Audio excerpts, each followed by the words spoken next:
Dear viewers, ला अड्डा 24 पर आप लोगों का स्वागत है। आज हम लोग भारतीय दंड संहिता 1860 में धारा 6 से लेकर के 52 क तक में पूछे गए पीसीएसजी, एपीओ, एचजीएस के विभिन्न प्रश्नों का ऑनलाइनर हल करेंगे। तो आइए शुरू करते हैं। एक पुलिस ऑफिसर वारंट के बिना य को जिसने हत्या की है पकड़ लेता है। यहाँ क सदोष परिरोध के अपराध का दोषी नहीं है, क्योंकि वह य को पकड़ने के लिए विधि द्वारा आबद्ध था और इसलिए यह मामला साधारण अपवाद के अंतर्गत आता है। भारतीय दंड संहिता में स्त्री शब्द द्योतक है। जन्मजात बालिका सहित किसी भी आयु की महिला का भारतीय दंड संहिता की धारा 10 में पुरुष शब्द द्योतक है। कोई नर मानव किसी भी आयु का। भारतीय दंड संहिता में पुल्लिंग वाचक शब्द प्रयोग किए गए हैं हर व्यक्ति हेतु, चाहे नर हो या नारी। किस धारा में दी गई व्यक्ति की परिभाषा की प्रकृति को देखते हुए मानव वध को एक व्यक्ति द्वारा एक व्यक्ति की हत्या के रूप में परिभाषित नहीं किया जा सकता है। तो भारतीय दंड संहिता की धारा 11 में भारतीय दंड संहिता में न्यायालय शब्द द्योतक होता है।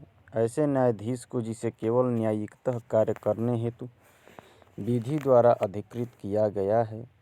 भारतीय दंड संहिता की किस धारा में लोक सेवक परिभाषित किया गया है? भारतीय दंड संहिता की धारा 21 में लोक सेवक को परिभाषित किया गया है। भारतीय दंड संहिता 1860 के अंतर्गत निम्नलिखित लोक सेवक हैं। नगर पालिका का कर्मचारी, किसी विवाद को निपटाने के लिए न्यायालय द्वारा नियुक्त पंच, दंडाधिकारी। अधिवक्ता लोक सेवक नहीं है। सहकारी समिति का सचिव लोक सेवक नहीं है। निम्न लोक सेवक हैं: परिसमापक, सिविल जज, न्यायालय की सहायता कर रहा पंचायत सदस्य। बीमा कंपनी का बीमा सर्वेक्षक लोक सेवक नहीं है। जबकि निम्न लोक सेवक माने गए हैं: राज्य का मुख्यमंत्री, central board of film sensor का सभापति, राष्ट्रीयकृत बैंक का कर्मचारी। भारतीय दंड संहिता 1860 की धारा 21 के अनुसार लोक सेवक नहीं है पद स्थापन पर नियुक्त सरकारी कर्मचारी। निम्न लोक सेवक हैं: मुख्यमंत्री व प्रधानमंत्री, न्यायाधीश व मजिस्ट्रेट, राजकीय महाविद्यालय का प्राचार्य। भारतीय दंड संहिता के अंतर्गत चल संपत्ति को परिभाषित किया गया है। तो धारा 52 में चल संपत्ति परिभाषित है। भारतीय दंड संहिता 1860 में सदोष लाभ एवं सदोष हानि को परिभाषित किया गया है। तो धारा 23 में सदोष लाभ और हानि परिभाषित है। एक पट्टे की प्रतिलिपि मूल्यवान प्रतिभूति नहीं है। निम्न मूल्यवान प्रतिभूति हैं: एक किराया पत्र, तलाक का विलेख पत्र, एक प्रामिजरी नोट। सदोष अभिलाभ से अभिप्रेत है। विधि विरुद्ध साधना द्वारा ऐसी चल संपत्ति का अभिलाभ है जिसका वैध रूप से हकदार अभिलाभ प्राप्त करने वाला व्यक्ति न हो। भारतीय उच्चतम न्यायालय द्वारा बेईमानी से एवं कपटपूर्वक के बीच एक स्पष्ट अंतर का संप्रेषण किया गया। विमला देवी बनाम दिल्ली प्रशासन के मामले में कपटपूर्ण को भारतीय दंड संहिता की किस धारा में आशय से कपट करना लेकिन अन्यथा नहीं के रूप में परिभाषित किया गया है? तो धारा 25 में परिभाषित किया गया है। किस स्थिति में कोई संपत्ति किसी व्यक्ति के कब्जे में मानी जाती है? जब वह उसकी पत्नी, लिपिक तथा सेवक के कब्जे में हो तो मानी जाएगी। भारतीय दंड संहिता की धारा 28 में कूटकरण परिभाषित है। भारतीय दंड संहिता की धारा 29 को में इलेक्ट्रॉनिक अभिलेख को परिभाषित किया गया है। किसी बीमाकृत पार्सल की डाक रसीद मूल्यवान प्रतिभूति नहीं है। एक पट्टे की प्रतिलिपि मूल्यवान प्रतिभूति नहीं है। भारतीय दंड संहिता की धारा 32 के प्रयोजनार्थ इस संहिता में किए गए कार्यों का निर्देश करने वाले शब्दों का विस्तार स्वेच्छा कार्यों एवं स्वेच्छा लोपों तक है। भारतीय दंड संहिता की धारा 34 संयुक्त उत्तरदायित्व निर्धारित करती है। भारतीय दंड संहिता 1860 की धारा 34 साक्ष्य विधि का एक नियम है। भारतीय दंड संहिता 1860 की धारा 34 तथा 149 में प्रतिनिधिक आपराधिक दायित्व के सिद्धांत को मान्यता प्रदान की गई है। भारतीय दंड संहिता 1860 की कौन सी धारा संयुक्त व अन्वयिक दायित्व से संबंधित नहीं है? तो धारा 36 संयुक्त व अन्वयिक दायित्व से संबंधित नहीं है। निम्न धाराएं संयुक्त व अन्वयिक दायित्व से संबंधित हैं, जैसे धारा 34, 35, 37, धारा 141, 149, 396, 460, धारा 111, 117, 120 क और ख गौ की हत्या करने जाते हैं। ख हाथ में भाला लेकर रक्षा हेतु खड़ा रहा, लेकिन उसने गौ को नहीं मारा। ख ने गौ को मार डाला। इस मामले में क और ख दोनों गौ की हत्या के लिए उत्तरदायी हैं। भारतीय दंड संहिता की धारा 34 के अधीन संयुक्त दायित्व अधिरोपित करने के लिए अभियोजन को साबित करना पड़ता है। सामान्य आशय भारतीय दंड संहिता की किस धारा के अंतर्गत संयुक्त आपराधिक दायित्व का सिद्धांत लागू होता है? धारा 34 के अंतर्गत। भारतीय दंड संहिता की धारा 34 के अधीन सामान्य आशय के संबंध में गलत है। सामान्य आशय तब कहा जाता है जब सबका एक ही समान आशय हो। यह तथ्य गलत है। निम्न तथ्य सही हैं। सामान्य आशय में पूर्व निर्धारित योजना अंतर्निहित है। आशय को सामान्य होने के लिए यह आवश्यक है कि वह समूह के सभी सदस्यों को मालूम हो और सबकी सहमति हो। सामान्य आशय का तात्पर्य है मस्तिष्कों का पूर्व मिलन अथवा समूह के सदस्यों में पूर्व में विचार विमर्श। किसी आपराधिक कार्य को करने में भारतीय दंड संहिता की धारा 34 में संयुक्त दायित्व के सिद्धांत की अपेक्षा है कि अपराधियों को अनुप्रमाणित करने वाला सामान्य आशय विद्यमान हो। भारतीय दंड संहिता की धारा 34 के अंतर्गत संयुक्त दायित्व हेतु सामान्य आशय का अर्थ है विचारों का पूर्व मिलन, उसका ज्ञान और उसमें भागीदारी। प्रत्येक अपराधी को न केवल आशय की जानकारी हो परंतु उस पर उनकी सहमति भी हो।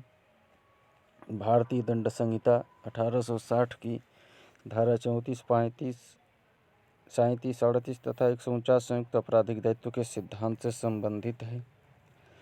धारा 34 भारतीय दंड संहिता में प्रयुक्त वाक्यांश सभी के सामान्य आशय के अग्रसरण में 1870 के संशोधन अधिनियम द्वारा जोड़ा गया। भारतीय दंड संहिता की धारा 34 के अंतर्गत दायित्व होता है संयुक्त पृथक अपराध विधि का। कौन सा सिद्धांत भारतीय दंड संहिता की धारा 34 में निहित है? तो सामान्य आशय। भारतीय दंड संहिता की धारा 34 का निम्नलिखित आवश्यक तत्व हैं। कई व्यक्तियों द्वारा आपराधिक कृत्य का किया जाना, आपराधिक कृत्य का सामान्य आशय को अग्रसर करने में किया जाना, आपराधिक कृत्य करने वाले व्यक्तियों के मध्य पूर्व निर्धारित योजना का होना, सामान्य उद्देश्य को अग्रसर करने में किया गया कृत्य आवश्यक तत्व नहीं है। भारतीय दंड संहिता की धारा 34 को लागू होने के लिए आवश्यक है कि आपराधिक कृत्य किया गया हो एक से अधिक व्यक्तियों द्वारा। सामान्य आशय का सिद्धांत तब लागू होता है जबकि कम से कम 2 व्यक्ति लिप्त हों। सामान्य आशय का अर्थ है सभी द्वारा आशय में भागीदारी। धारा 34 के अधीन सामान्य आशय का अर्थ है आशय जो आपराधिक कृत्य करने वाले लोगों को ज्ञात है। सामान्य आशय से अभिप्राय है एक आशय के प्रति 2 या अधिक व्यक्तियों में मानसिक सहमति का होना तथा एक दूसरे की उसमें सहभागिता। सामान्य आशय का अर्थ होता है पूर्व व्यवस्थित योजना। भारतीय दंड संहिता की धारा 34 के अंतर्गत पदावली सामान्य आशय का निम्नलिखित अर्थ है समूह को गठित करने वाले सभी व्यक्तियों के मध्य एक पूर्व नियोजित योजना, मस्तिष्कों का पूर्व मिलन तथा पूर्व परामर्श। दूसरा, जो अपराध किया गया है उसे गठित करने हेतु आवश्यक दुराशय। तीसरा, जो अपराध कारित किया गया है आवश्यक रूप से उसे ही कारित करने हेतु बुरा आशय। परिणाम के किसी पूर्वानुमान के बिना एक आपराधिक कृत्य करने की इच्छा सामान्य आशय का अर्थ नहीं है। भारतीय दंड संहिता की धारा 34 के अधीन संयुक्त दायित्व के सिद्धांत को आकर्षित करने के लिए निम्न आवश्यक तत्व हैं। एक आपराधिक कृत्य 2 या 2 से अधिक व्यक्तियों द्वारा किया गया हो। आपराधिक कृत्य ऐसे व्यक्तियों द्वारा सबके सामान्य आशय को अग्रसर करने हेतु किया गया हो। भारतीय दंड संहिता की धारा 34 के अंतर्गत संयुक्त दायित्व के संदर्भ में निम्नलिखित सही है। ए, सामान्य आशय का अर्थ है विचारों का पूर्ण मिलन। बी, सामान्य आशय का अर्थ है उसका ज्ञान और उसमें भागीदारी। सी, सामान्य आशय का अर्थ है कि प्रत्येक अपराधी को न केवल आशय की जानकारी हो वरन वे उससे सहमत भी हुए हों। सामान्य आशय का अर्थ है अपराधियों के बीच केवल विचार विमर्श, चाहे वे उससे सहमत हों या नहीं। यह सही नहीं है, अर्थात गलत है।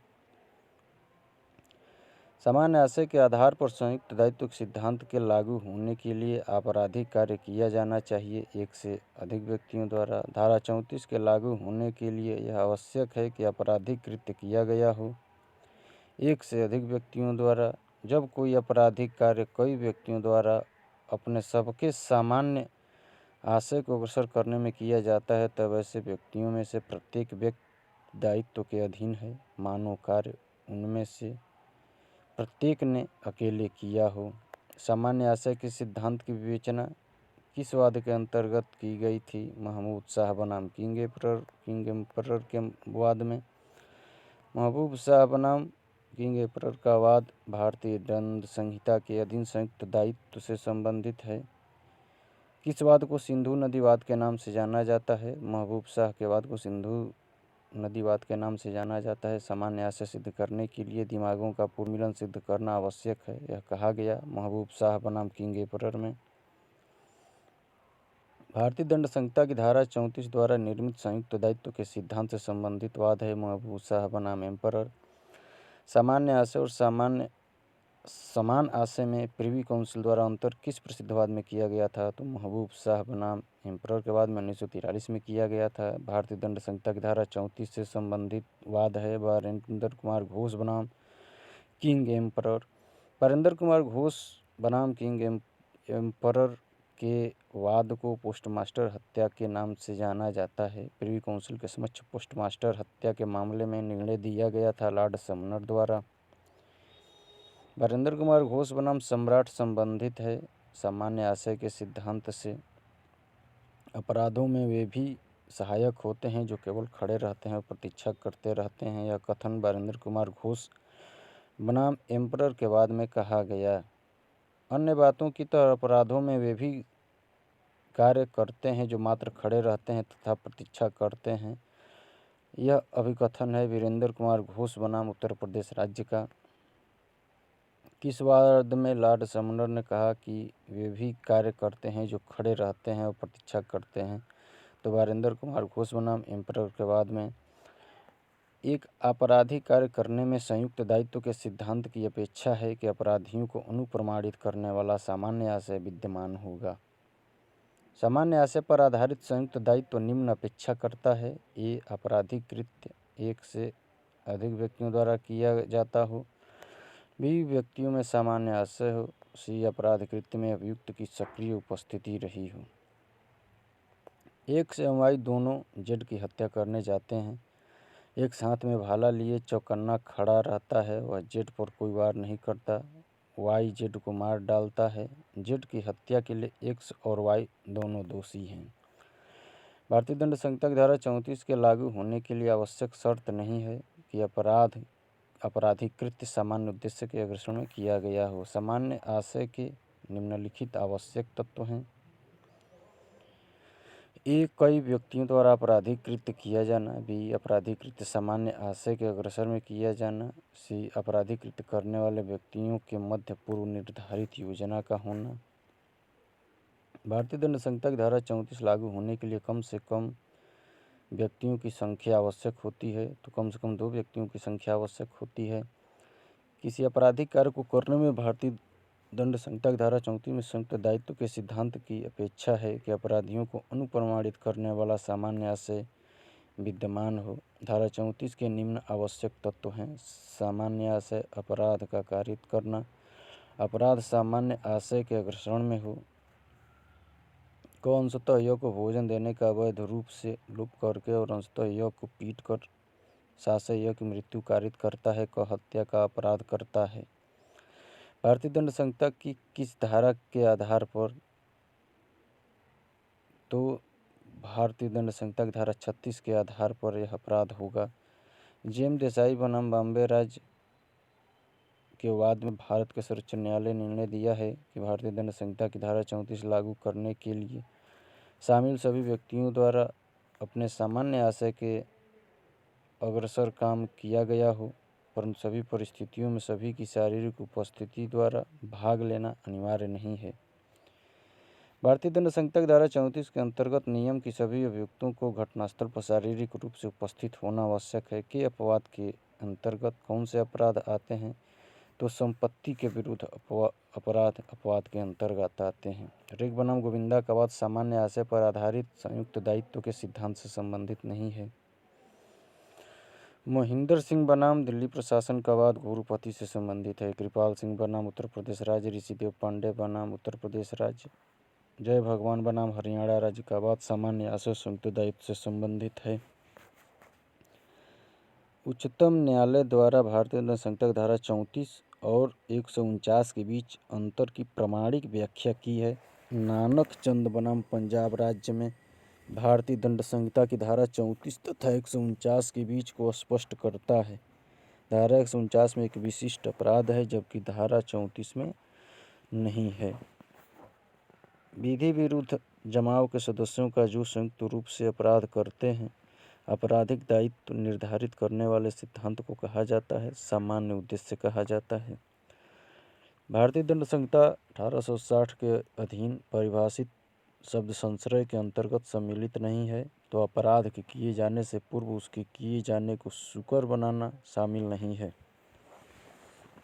संश्रय में निम्न शामिल है: किसी व्यक्ति को आश्रय देना, किसी व्यक्ति को प्रलोभन के साथ देना, किसी व्यक्ति की सहायता पकड़े जाने से बचने के लिए करना। भारतीय दंड संहिता में अवैध शब्द निम्नांकित पर लागू होता है।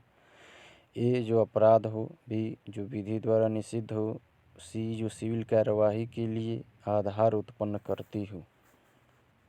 भारतीय दंड संहिता की धारा 43 के अंतर्गत अवैध शब्द उस हर बात पर लागू नहीं है जो एक व्यक्ति को सदोष अभिलाष या अन्य व्यक्ति को सदोष हानिकारित करे। भारतीय दंड संहिता में सद्भाव शब्द परिभाषित है। धारा 52 में भारतीय दंड संहिता की धारा किस धारा के अंतर्गत अपराध शब्द को परिभाषित किया गया है? तो धारा 40 के अंतर्गत। भारतीय दंड संहिता 1860 के अधीन धारा 42 में प्रयुक्त स्थानीय विधि कहाँ पर लागू होती है? तो भारत के किसी विशिष्ट भाग पर लागू होती है। भारतीय दंड संहिता के अंतर्गत सद्भाव पूर्वक से अभिप्रेत है सम्यक सतर्कता और ध्यान के साथ किया गया कार्य। बच्चन सिंह बनाम पंजाब राज्य का वाद किससे संबंधित है? भारत में मृत्युदंड से। बच्चन सिंह बनाम पंजाब राज्य के वाद में निर्धारित किया गया था कि मृत्युदंड विरल से विरलतम अपराधों में ही दिया जाना चाहिए। किस वाद में उच्चतम न्यायालय ने मृत्युदंड के मामले में त्रिस्तरीय परीक्षण का सूत्र प्रतिपादित किया है? तो शंकर किशन राव खाड़े बनाम महाराष्ट्र राज्य के वाद में। शत्रुघ्न चौहान बनाम भारत संघ 2014 एससी का वाद संबंधित है फांसी की सज़ा को आजीवन कारावास में बदलने से। भारतीय दंड संहिता की इन धाराओं के अंतर्गत मृत्युदंड दिए जाने का प्रावधान है। धारा 132 और 194, धारा 364 को 396। संश्रय को भारतीय दंड संहिता की किस धारा में परिभाषित किया गया है? तो संश्रय भारतीय दंड संहिता की धारा 52A में परिभाषित है। भारतीय दंड संहिता के अंतर्गत आश्रय शब्द परिभाषित किया गया है। तो भारतीय दंड संहिता की धारा 52 में आश्रय शब्द परिभाषित है। दोस्तों, यह वीडियो यदि आप लोगों को पसंद आया हो तो लाइक, शेयर तथा चैनल को सब्सक्राइब अवश्य करें। धन्यवाद।